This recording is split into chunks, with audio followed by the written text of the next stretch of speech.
Tengan todos muy buenas noches, que el Señor les bendiga. No los escuché, que el Señor les bendiga. Amén, gloria al Señor. Vamos a meditar por unos minutos en la palabra del Señor y miren qué tiempo más maravilloso el que hemos tenido. Dice el Salmo 8:2, de la boca de los niños y de los que maman, perfeccionaste, dice una versión, la alabanza. Y qué bonito es ver a nuestros niños alabar al Señor. Le voy a invitar que vayamos al Evangelio de Mateo, capítulo 21, por favor, versículo 13. El Evangelio de Mateo, capítulo 21, versículo 13. Ahí está basado nuestro lema, ¿verdad? Esta campaña de escuela dominical. El Evangelio de Mateo, capítulo 21, versículo 13. Y si usted lo tiene, me regala un fuerte amén. Y lo leemos tal como está escrito, y la palabra dice así. Y les dijo, escrito, ¿qué dice? Está: mi casa, casa de oración será llamada, mas vosotros la habéis hecho cueva de ladrones. Padre, te damos gracias por tu palabra. Señor, permítenos esta noche poder atesorar, Señor, este consejo, poder ser amonestados, pero también ser consolados. Permítenos esta noche, Señor, poder salir de este lugar con una actitud diferente, Señor, en nuestros corazones. Con una actitud genuina, Señor, de amor hacia ti. Una actitud genuina, Señor, de adoración verdadera, Señor, a ti. Permítenos, Señor, poder practicar tu palabra. En el nombre de Jesús. Amén y amén. El versículo que hemos leído en el Evangelio de Mateo también converge en lo que es el Evangelio de Lucas y el Evangelio también de Marcos. Pero yo quiero también que esta noche vayamos a lo que es el Evangelio de Marcos y vamos a estar leyendo este mismo pasaje, pero en Marcos capítulo 11, versículo 12 en adelante. El versículo, como le repito, converge con tres sucesos o tres partes de la palabra muy diferentes, ¿verdad? Mateo, que lo acabamos de leer, Marcos capítulo 11 del versículo 12 en adelante, donde va a encontrar una historia acerca de un árbol frutal muy conocido dentro de la Biblia, que es la higuera. Y también lo que Jesús menciona en lo que acabamos de leer converge con lo que es en el capítulo 55, si no me equivoco, de Isaías. Entonces, esta parte de mi casa de oración será llamada, se encuentra en Isaías, en Mateo, en Lucas y en Marcos. Y este versículo quiere abarcar también tres áreas dentro de lo que es la vida cristiana o la vida ministerial. Quiere abarcar lo que es el área grupal de creyentes, quiere abarcar lo que es el área física también, hablando de un templo, y quiere abarcar también lo que es el área sobre todo personal de nosotros como templo y morada. ¿Adivine de quién? Del Espíritu Santo. Nosotros somos llamados templo y morada del Espíritu Santo. Nosotros somos llamados también una iglesia.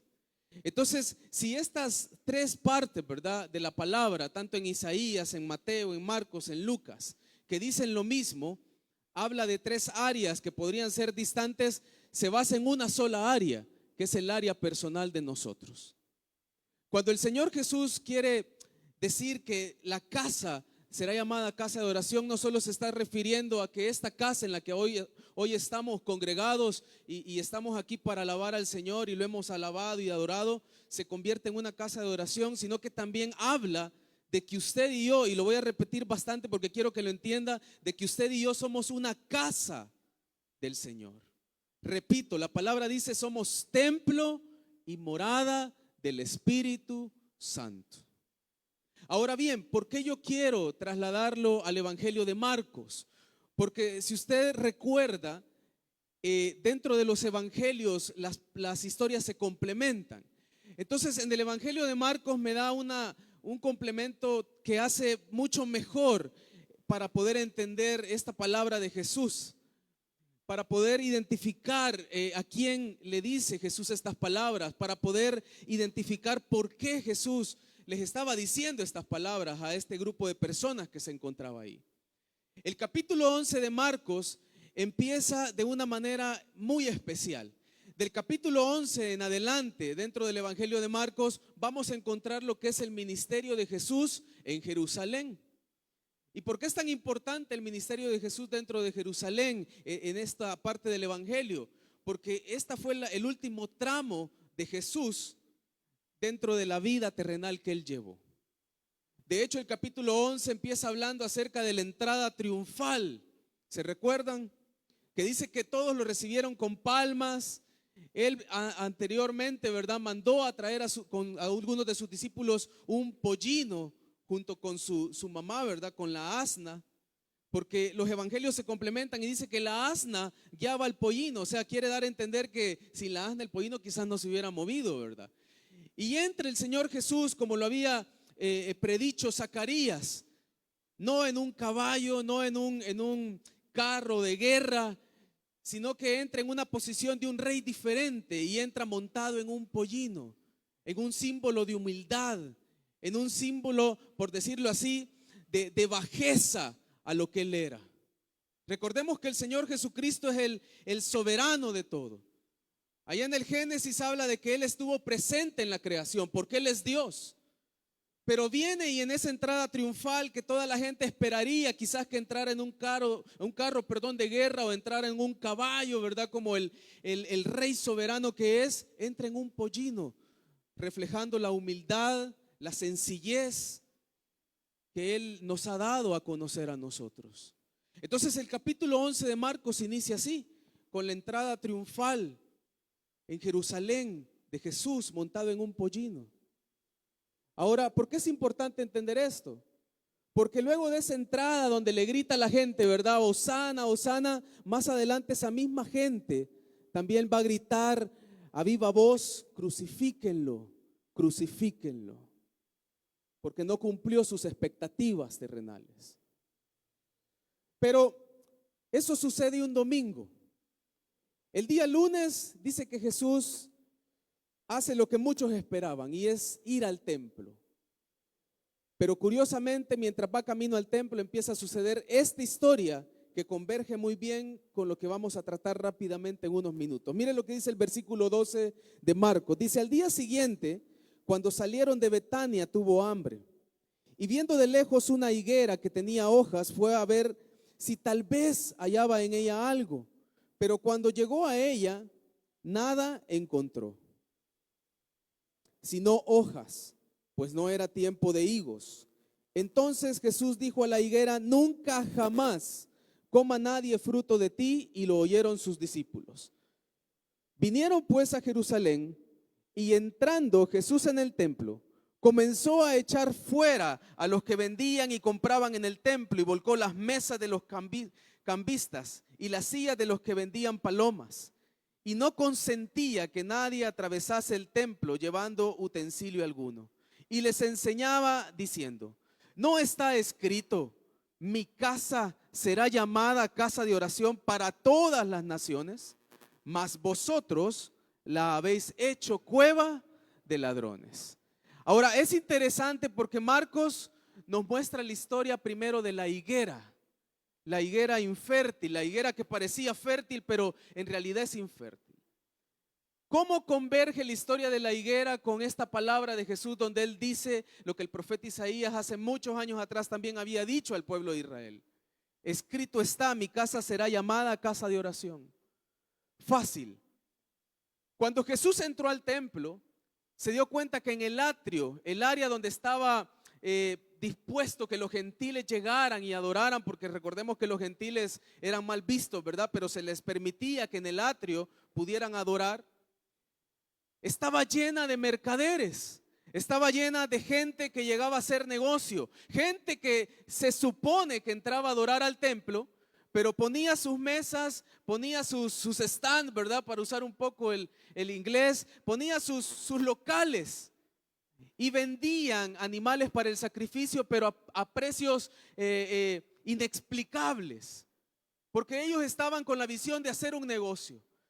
Recordemos que para esta fiesta, ¿verdad?, en la que Jesús se encontraba, llegaba mucho extranjero que quería llegar al templo a adorar. Entonces los cambistas, digámoslo así, personas que seguían la religión judía de aquel tiempo, se aprovechaban y subían las tasas de interés, subían las tasas de cambio para que pudieran vender las cosas a un precio inexplicable. Se encargaban de hacer negocios. Entonces, cuando Jesús entra, se da cuenta que la casa que estaba destinada para adorar al Señor se había convertido en un lugar de negocio, en un lugar de extorsión, en un lugar donde la gente ya no llegaba a adorar, sino que mucha gente servía de estorbo para aquel que quería adorar. Esta palabra es muy fuerte, escuche, la gente servía de estorbo para aquellos que de verdad querían llegar a adorar. Entonces, físicamente, materialmente, hablando de ese templo, el templo lo habían convertido en un lugar de negocio y se había perdido la visión. Pero las palabras de Jesús iban más profundo. No es casualidad que Jesús se haya encontrado con una higuera en un tiempo en el que no tenía que dar fruto, pero una higuera que era frondosa, llena de hojas. Si usted le pregunta a cualquier agricultor, se va a dar cuenta que cuando un árbol se llena de hojas, a la par de las hojas hay flor, y eso hace ver que el árbol va a dar fruto. Pero Jesús se topa con una higuera que estaba frondosa, verde, de hojas verdes, llena de hojas verdes, pero no tenía ninguna señal de fruto. Entonces la higuera estaba simbolizando lo que en aquel momento simbolizaba el templo. Se cree que en el tiempo de Jesús el templo era un templazo, ¿verdad? Era un lugar que lo habían adornado de una manera lujosa. Se cree que el templo en ese tiempo impresionaba a cualquiera que lo veía. Tenía mucho lujo. Entonces la gente quedaba sin palabras al pararse enfrente de ese templo. Podría ser que el templo reflejara una religión frondosa, pero en realidad era una religión infértil. No producía verdaderos adoradores, no producía verdadera gente de cambio, no producía verdadera gente que estuviera con la mirada puesta en el Salvador.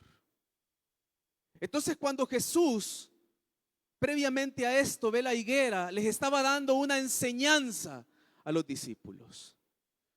Y cuando Jesús más adelante dice, mi casa será llamada casa de oración, se estaba refiriendo no solo al templo físico, sino que, como lo dije antes, se estaba refiriendo al templo personal que cada uno de ustedes y yo tenemos. Primera pregunta de la noche. Este día, ¿cómo usted cuidó ese templo personal que tiene? ¿Qué hizo en la mañana? ¿Qué hizo en la tarde? ¿Cómo se alimentó? ¿Cómo lo alimentó al templo? ¿Cómo lo cuidó? ¿Cómo lo cuidó la noche anterior? ¿Se desveló? ¿Se acostó temprano? ¿Durmió las 8 horas? Esa es parte del cuidado del cuerpo. Entonces Jesús estaba yendo a un lugar todavía más profundo que lo físico. Estaba yendo a la profundidad espiritual. Y aquí va la segunda pregunta que puede sonar pesada, pero ¿cómo está cuidando espiritualmente usted su templo? ¿Su templo estará siendo llamado casa de oración? ¿O estará siendo llamado, y perdone con todo el respeto y el amor que yo le tengo, estará siendo llamado cueva? Y ya no voy a continuar, usted termine la frase. Primeramente Jesús, en el versículo 12, versículo 13, perdón, cuando vio la higuera, dice que vio que tenía hojas. Y más abajo dice que entró y vio a los cambistas, vio mercaderes extorsionando al pueblo. Entonces, primeramente, él estaba viendo que para ser una verdadera casa de oración, nosotros necesitamos dejar de ser higueras con hojas. Escuche esto. Necesitamos dejar de ser higueras, repita conmigo, con hojas solamente. Necesitamos ser higueras que a la par de las hojas tengan señal de que vamos a producir fruto. Y lo voy a traducir y contextualizar. Necesitamos dejar de tener una adoración emocional. Escuche esto. La higuera con hojas significa adoración emocional. Adoración emocional. Todos estos religiosos, todos estos sacerdotes, todos estos que estaban haciendo negocio, vivían de una adoración emocional. Los sacerdotes, sobre todo, se paseaban en el pueblo con sus trajes, dando connotaciones de estar cerca de Dios, cuando su corazón en verdad estaba totalmente lejos de Dios. Recordamos la historia, ¿verdad?, de aquel gran fariseo que dice que se jactaba de que ayunaba, se jactaba de que pasaba en el templo, se jactaba de que venía a orar, se jactaba de que pasaba toda la semana en prédicas. Y se jactaba diciendo, como yo hago esto, humillando a aquel pobre publicano que era despreciado por la sociedad, pero que su oración llegaba al cielo. ¿Qué decía el publicano, amado hermano? Sé propicio de mí, que soy pecador. El publicano era una higuera diferente. Entonces Jesús viene y dice, mi casa será llamada casa de oración, porque quería decir como primer punto que él no estaba viendo la adoración emocional. ¿Y qué es una adoración emocional? Mire lo que dice aquí. Es una adoración sin frutos. La nación de Israel parecía fructífera en todo sentido, pero espiritualmente estaba en decadencia. Espiritualmente no sabían a dónde ir. Espiritualmente estaban siguiendo a Jesús muchas veces por comida material, no por comida espiritual. La adoración emocional nos hace seguir a Jesús por comida material. Cuando necesitamos, ayunamos. Cuando necesitamos algo material, venimos acá.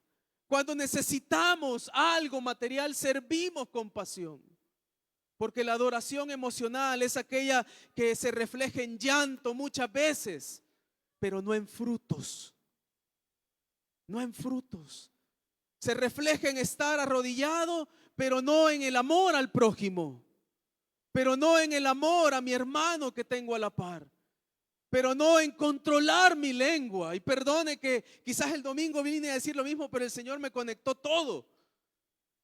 Porque ser casa de oración como Jesús lo quiere es tener adoración verdadera. La adoración emocional también da frutos. Y voy a ir un poco rápido.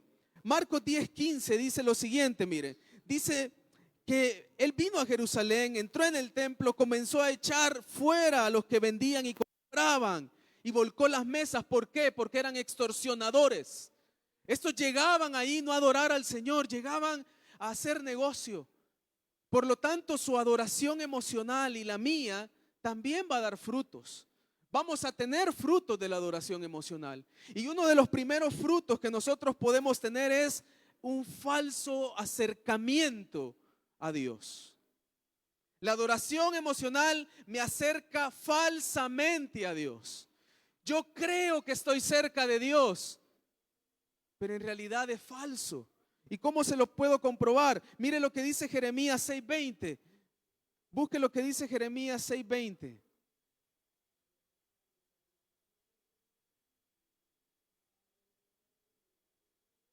Jeremías 6:20 dice lo siguiente: ¿para qué a mí este incienso de Saba y la buena caña olorosa de tierra lejana? Vuestros holocaustos no son aceptables, ni vuestros sacrificios me agradan. Jeremías le estaba hablando por parte de Dios al pueblo de Israel en ese momento, porque el pueblo mandaba a una ciudad que era conocida por crear los mejores inciensos, los mejores olores, ¿verdad? Era una ciudad que vendía los mejores olores, pero ¿sabe cuál era el problema? Vendía los mejores olores para cualquier ídolo. Y el pueblo de Israel en aquel tiempo estaba tan perdido que mandaba a traer los olores más caros, el incienso más caro para dedicarlos en los holocaustos, pensando que con eso agradaban al Señor. Y el Señor les dice: ¿de qué sirve que gasten tanto si están secos? ¿De qué sirve que manden a comprar el incienso más caro si sus holocaustos, en pocas palabras, no sirven? ¿De qué sirve que usted pase aquí toda una vida en la iglesia, pero no hay fruto, pero no hay cambio? ¿Sabe de qué me di cuenta yo hace algunos años? Que yo me puedo afanar sirviendo. Y no quiero ofenderlo, es algo que yo viví. Yo puedo desvelarme sirviendo en la obra del Señor, pero de nada me sirve si dentro de mí no están haciendo un fruto. Si dentro de mí no están haciendo el verdadero amor por la intimidad con Dios. Si dentro de mí no están haciendo el verdadero amor por la palabra. No están haciendo el verdadero amor por orar no por algo material, sino por adorar y bendecir el nombre de Dios. ¿De qué me sirve a mí venir con las mejores ropas si soy una higuera sin fruto? Soy una higuera que está viviendo como una cueva de ladrones, extorsionando a mi hermano, extorsionando la espiritualidad de la iglesia, adulterando el mensaje soberano de Dios. ¿Sabe usted que mi actitud adultera el mensaje de Cristo? Hay una estadística que dice que la mejor manera de evangelizar es cuando usted da fruto. La mejor manera en la que usted alcanza a su familia es cuando ellos ven frutos en usted. Por muchas palabras bonitas que usted pueda tener, pero si no hay fruto, es como esa higuera frondosa que no le pudo brindar alimento al Salvador. No le brindó comida. Solo aparentaba tener una adoración. Y esa es la adoración emocional. Segundo fruto de la adoración emocional: falso amor al prójimo. Rapidito, Ananías y Zafira dice que se emocionaron cuando vieron que aquel otro hombre llamado Bernabé vendió su casa, ¿verdad? Su terreno, y lo dio para que repartieran. Y dijeron ellos: bueno, nosotros también vamos a vender para que nos elogien y vean que también somos buenos. Pero la palabra es contundente y dice que al Espíritu Santo, o sea, a Dios mismo, no se le puede mentir. No le puedo mentir. Y cuando soy una higuera sin fruto, hay poco amor al prójimo. Hago las cosas para ser visto, pero no para agradar verdaderamente al Señor, y porque ha nacido en mi corazón se desarrolla una falsa compasión. El ejemplo del buen samaritano. ¿Quién fue el que ayudó a aquel hombre que estaba tirado, golpeado? No fue ni el sacerdote, no fue nadie de los que esperábamos que ayudara. Fue el que menos pensamos el que ayudó. El que menos pensamos era una higuera con fruto. Pero la adoración emocional produce eso: un falso amor al prójimo, un falso desarrollo de la compasión. Compartimos no porque nazca, sino que siempre viendo el hecho de quién me va a elogiar por lo que hago. La adoración emocional me lleva a un falso, y esta es la más importante de todas, a un falso, repita conmigo, falso avivamiento. Escuche esto: a un falso avivamiento. Se levantan hablando lenguas atrás y no tengo nada contra eso, aquí adelante, ahí en el segundo nivel. Pero cuando es adoración emocional, los que verdaderamente son parte de un remanente que es una higuera con fruto, se dan cuenta que simplemente es palabrería, como lo dice la palabra, sin amor. Dice la palabra, podemos hablar en lenguas, pero si no hay amor, no es nada. Y no está hablando del amor de un abrazo, está hablando del amor ágape. El amor ágape que Jesús practicaba, aquel amor que lo llevaba a tocar al leproso, aunque la gente dijera, este ya se hizo inmundo, porque tocó al leproso. Pero ¿saben esa historia que me impacta? Que él toca al leproso porque sabía que el leproso no tenía solo necesidad de que él dijera sé sano, tenía necesidad, de sentir un abrazo, de sentir un toque. ¿Cuánto tiempo ese leproso había pasado sin una caricia? ¿Cuánto tiempo el hermano que se ha caído ha pasado sin un Dios te ama? Porque hay una falsa adoración, porque hay un falso avivamiento, porque hablamos desde aquí de que el Espíritu Santo me usa, pero no puedo ir donde aquel que está caído y decirle como al leproso, aquí está Jesús y Él te sigue esperando. El falso avivamiento se nota. Y cuando yo empiezo a criticar, empiezo a hablar, empiezo a murmurar, no es avivamiento. Hay adoración emocional, adoración que solo necesita ser vista, pero que no nace de adentro, porque el Señor Jesús no está adentro. No está adentro. Y el Señor Jesús se dio cuenta que en el templo había todo, menos su presencia. Mire qué terrible esto.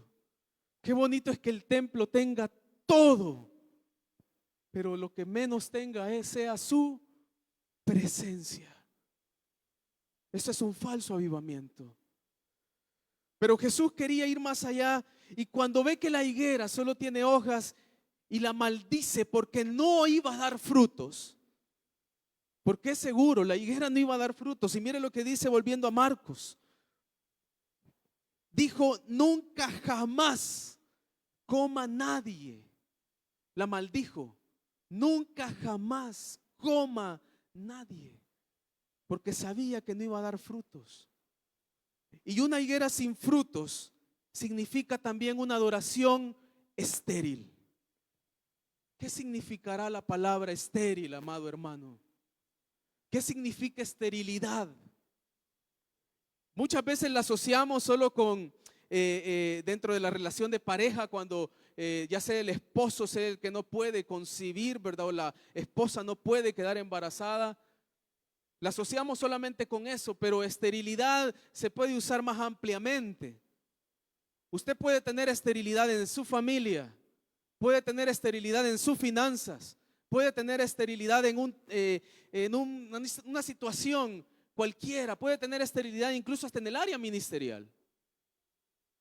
Entonces, una higuera sin frutos es una adoración estéril, una adoración que no pasa de aquí, o quizás ni llega al cielo falso, no llega al trono de gracia, no sube, se queda aquí, encajonada, no pasa de aquí.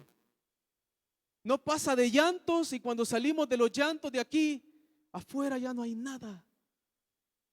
Hay esterilidad. El domingo que hablábamos de Elías, la tierra se había vuelto estéril. ¿Por qué? Porque había una adoración falsa. Porque algo que quizás se me escapó ese domingo decir es que ellos adoraban a Dios y adoraban a Baal. Entonces la tierra, el Señor la hizo estéril. Por lo tanto, las familias se volvieron estériles. La alimentación escaseó. No había fertilidad. Y la higuera sin frutos es adoración estéril. Y una adoración estéril, ¿sabe? Empieza a desarrollarse cuando confiamos en nuestras fuerzas. Cuando hay una autodependencia de nosotros. cuando dependemos del yo, cuando dependemos del trabajo, cuando dependemos de la inteligencia, cuando dependemos de mis fuerzas. Claro, venimos a la iglesia, adoramos, alabamos, pero no estamos dependiendo de la voluntad de Dios. Y ahí empieza a producirse una adoración estéril. Estamos, como dice el pastor muchas veces acá, dependiendo de los grandes planes, de los grandes proyectos, de las grandes campañas que se nos vienen, pero no de estar postrados en adoración preguntándole al Señor, ¿es tu voluntad? ¿Me escucha esto? Es tu voluntad. El mismo Jesús dijo, hágase tu voluntad. El mismo Jesús dijo, hágase tu voluntad. Pero vengo yo y yo no le digo eso. Yo le digo, Señor, haz mi voluntad. Porque empiezo a depender de mí. Incluso en el área ministerial empiezo a depender de mí. Empiezo a depender de lo que leo, de lo que estudio, de lo que sé, de los años. Y dejo de depender de estar aquí. Dejo de depender de estar en la casa una madrugada llorando y diciéndole, Señor, sé propicio de mí.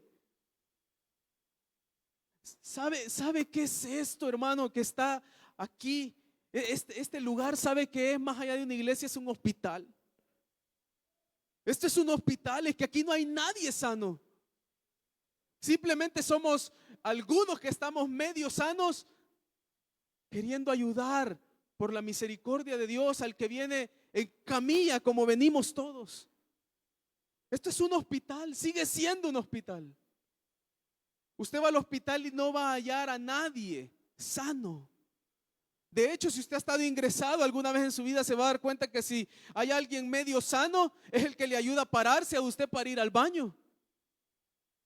Y la iglesia sigue siendo un hospital de personas que convergen, que conviven y que van tratando de madurar a través de la palabra, a través del amor genuino, como la iglesia en Hechos, que empezó a practicar una adoración verdadera y empezaron a unirse, empezaron a tomar a todo aquel que venía como verdaderamente uno hermano, como verdaderamente alguien parte del cuerpo de Cristo. Y la adoración estéril nos lleva a algo grave y es olvidarnos de la palabra. Olvidarnos de la palabra. Y aquí hago una cronología rápida. Josué en el capítulo 24 le dice a Israel, si bien les parece, decidan a quién sirvan hoy, a quién sirven hoy. Y él les pone las opciones, ¿verdad? O a Dios o a los dioses. Bonita oferta, ¿verdad? Les está ofreciendo uno y muchos. Gran oferta. Decidan, les dijo, o sirven uno o sirven muchos. Porque en aquel tiempo no eran 2 ni 3, eran un montón de dioses. Pero Josué les dice, pero yo y mi casa serviremos a ese uno. Y ese uno es único. Ese uno es todo. Lastimosamente el pueblo dice, no, que no nos vaya a pasar que lo dejemos. ¿Sabe qué había ahí? Adoración emocional y estéril. Porque más adelante en Jueces aparece el ángel de Jehová, que es el mismo Jesús, diciéndoles, olvidaron el pacto. Olvidaron que me iban a seguir. Y más adelante dice en el versículo 10 del capítulo 2, que toda la generación dejó de conocer a Dios. Se olvidaron de la palabra. Por eso qué importante lo que acabamos de ver en Salacuna. Usted podría pensar que el niño no entiende, pero el salmista lo dijo. Desde el vientre hay una comunicación con el niño no nacido. ¿Por qué la Biblia habla en contra del aborto? Porque desde el momento de gestación hay vida y hay relación con Dios. Desde el momento de gestación usted y yo tuvimos una relación con Dios. Imagínese, desde que estaba en el vientre de su mamá, porque cada uno aquí ha estado en el vientre de una madre, y Dios ahí con usted. Y el salmista escribe: mi embrión vieron tus ojos. Porque había una relación, porque allí había una adoración fértil, había una adoración genuina, había una comunicación donde se puede cumplir que era ese embrión una casa de oración. Pero la palabra se olvida y la adoración se vuelve estéril, infértil, ya no produce, ya no hay crecimiento.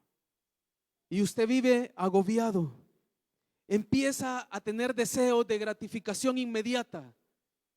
De repente llega la inmoralidad sexual, llega la inmoralidad con los vicios, llega el poco respeto, si usted es casado o casada, a esa unión que usted hizo en un altar. Pero lo entiendo, no es culpa suya, es culpa de la adoración estéril, es culpa de haber olvidado la palabra, es culpa de haber dejado que las pequeñas zorras entraran, es culpa de haber descuidado esa mirada puesta en Cristo. Pero hoy, si aquel que está aquí o aquella que está acá se siente estéril, el Señor puede hacer fértil de nuevo esa tierra. El Señor puede hacer fértil de nuevo ese corazón. ¿Sabe por qué? Porque Jesús aquí no estaba condenando a nadie. Les estaba haciendo entender que así como Él sacó a los cambistas del templo, nosotros podríamos sacar todas aquellas cosas que nos han dado una adoración emocional y estéril. Ahora, ¿qué significa, para terminar, mi casa será llamada casa de oración? Simple, si usted me ha seguido el paso, significa una adoración auténtica. ¿A cuánto le gusta tener cosas que sean originales? No la segunda, la tercera imitación, la primera.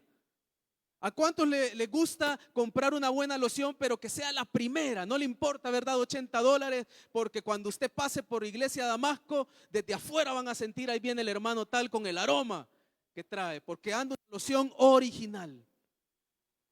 Pues se lo voy a traducir.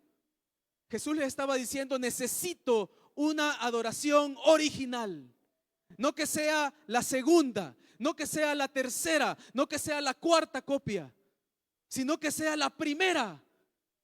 La adoración que se produce porque yo soy el primero. La adoración que se produce porque no hay otra prioridad, porque la única prioridad soy yo. Porque la única prioridad soy yo. Esa es la adoración original, auténtica. Y la adoración auténtica proviene de una fe genuina. Escuche esto: usted no va a poder adorar genuinamente si no tiene una fe auténtica, una fe genuina, una fe original, una fe que no se basa en el hermano de la par, sino una fe de haber conocido realmente a Jesucristo. Una fe de haber conocido realmente al que vino a morir en una cruz, derramó su sangre, sufrió tanto por usted, pero a través de eso le dijo: te amo y te vine a salvar y a reconciliar con lo que quiero. La adoración genuina nace de una fe auténtica.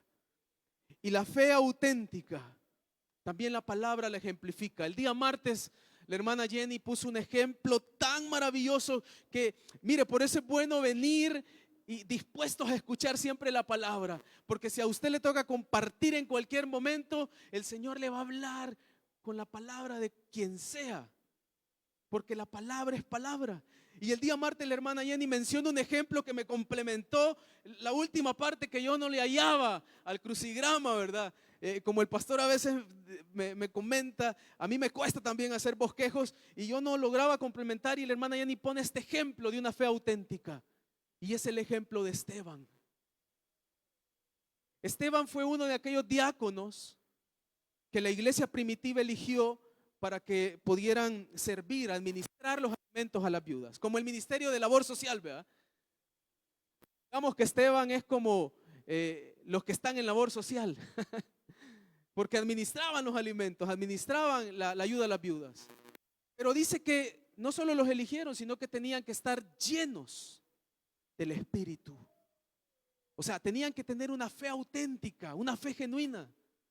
Y dice que Esteban era lleno del Espíritu Santo, era íntegro, era sensible a Dios. Y Esteban no solo fue un buen administrador de ese ministerio de labor social de aquel tiempo, sino que dice que también tenía palabra de Dios, predicaba. Y dice que hacía prodigios. La palabra prodigios en el griego significa que también el Señor hacía milagros a través de Esteban. Hermanos, si usted alguna vez había pensado que Esteban solo fue mártir, que fue la coronación, déjeme decirle que Esteban fue un gran siervo. La Biblia no habla mucho de Esteban, pero el día que hermana Jenny lo mencionó, me cayó el 20 y me dio ese último para el sermón, de entender que la fe auténtica la vemos reflejada en Esteban. Ahora, este hombre tenía una adoración genuina. Dice que el pueblo se levantó de ver lo que predicaba, el Señor obraba a través de él, y lo llevaron a juicio. Pero en el juicio él no se amedrentó porque había una adoración genuina, sino que en el juicio da uno de los mejores bosquejos que usted en su casa los puede leer. Un bosquejo milético, hermenéutico, como usted lo quiera ver. Si lo quiere ver del punto de vista teológico, el mejor bosquejo teológico que va a encontrar, junto al de otros que están ahí, ¿verdad? Pero Esteban da, para terminar, un bosquejo más, el último y el mejor quizás de su vida. Un bosquejo en el cual solo quería dejar claro quién era Jesucristo. Y fue tan claro el bosquejo que dice que los líderes se enojaron, crujieron sus dientes, estaban enojadísimos. Que lo que nació en su corazón, porque ellos tenían una adoración estéril, una adoración emocional, y lo único que surgió de su corazón es: matemos a este. Y lo sacan para apedrearlo. Y Esteban termina demostrando la adoración auténtica, diciendo: veo los cielos abiertos y veo a Jesús a la diestra de Dios. Yo le aseguro que Esteban ni siquiera sintió las pedradas. Fue tanto el impacto de esa adoración genuina que capítulos después, tiempo después, vemos a un joven que agarró su ropa, que consentía su muerte, convertirse al evangelio y hablar más adelante acerca de que él estuvo consintiendo la muerte de Esteban, pero no ya del punto de vista de lo apruebo, sino que del punto de vista, esa era una adoración genuina. La adoración auténtica, hermano, lo lleva a ver a Cristo sin importar su situación. Lo lleva a servir con amor sin importar cómo esté. Lo lleva a seguir en este mundo que está por terminar sin importar qué pase. Sin importar si un día también nos sacan como Esteban fuera de la iglesia y nos matan. Porque la adoración auténtica es comunión genuina con Dios.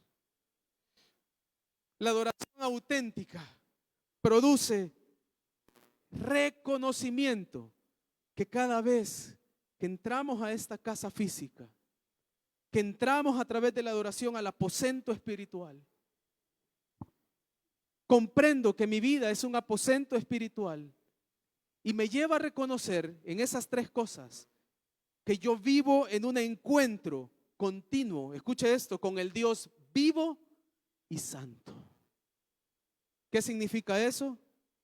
Respeto y sinceridad. ¿Por qué usted va a tener respeto en esta casa física?